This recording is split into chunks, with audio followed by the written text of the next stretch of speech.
Hey everybody, it's your friend Kyle Winn here with Sage Realty, and today I'm extremely excited to bring you your Q3 market update for 2021 here in Riverside County. We're here in early October, so Q3 has already come and gone, and I'm excited to tell you about all the market trends that we're seeing right now. And I'm also going to compare these to what we saw for the first half of the year and give you some trends and insights as to what we might expect for our market here in Riverside County going into the last few months of the year.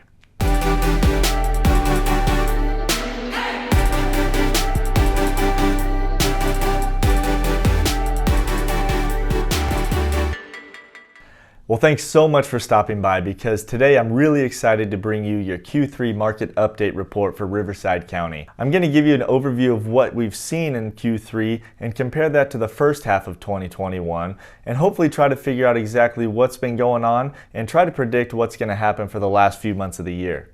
The number of new listings hitting the market each month tended to increase over the first half of the year, but since June at over 4,300 new listings, this has been on a decline to 3,756 in September. Now we're seeing fewer new listings come to the market than we've typically seen for this time of the year over the last 5 years or so, which is leading to that low supply of housing that we've been experiencing pretty much all year.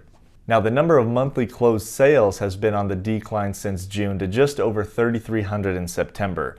And although the number of closed sales has decreased month over month, we are actually seeing a higher number of closed sales than what we've typically seen for this time of the year over that same 5-year period I just mentioned. So with the number of new listings lower than what we would expect and the number of closed sales higher than what we would expect, this helps to explain the lack of housing supply and the seemingly never-ending high buyer demand here in Riverside County. For the median number of days on market for properties here in Riverside County, we saw that decline from 16 days in January down to only 8 days in June. But in September, this number was at 10 days, which is still a very low number. And what that tells us is that properties here are selling very quickly, especially considering that over the last 5 years, we would expect the median number of days on market to be between 30 and 60 days.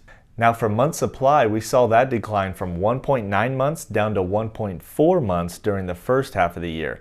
But by September, the month supply had increased slightly to 1.7 months. Now what this value tells us is how long it would take to sell all the properties currently listed on the market at this moment with the current demand if no new listings came on the market. Now over the previous 5 years or so, the month supply that we've typically seen has been between 4 and 6 months, which I would consider to be a healthy, balanced market.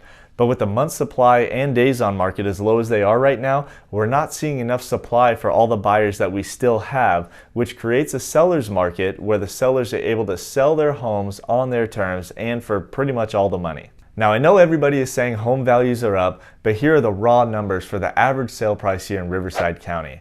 The average sale price was on a rapid incline from $534,000 in January to over $606,000 in June. But since June, the average sale price has hovered right around $590,000, and that was actually just over $593,000 in the month of September. Now comparing this to the average sale price in September of 2020, just 1 year ago, at $509,000, that's an increase of almost 17%.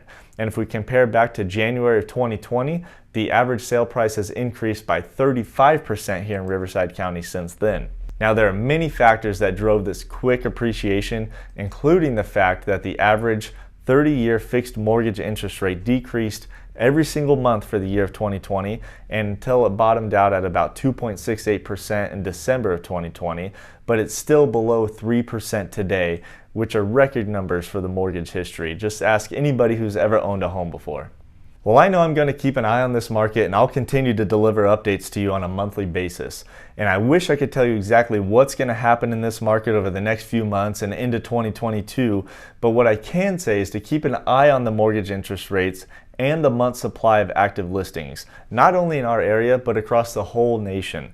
And keep an eye on other factors as well, such as potential foreclosures, unemployment rates, as well as inflation that you may have been hearing about recently as well.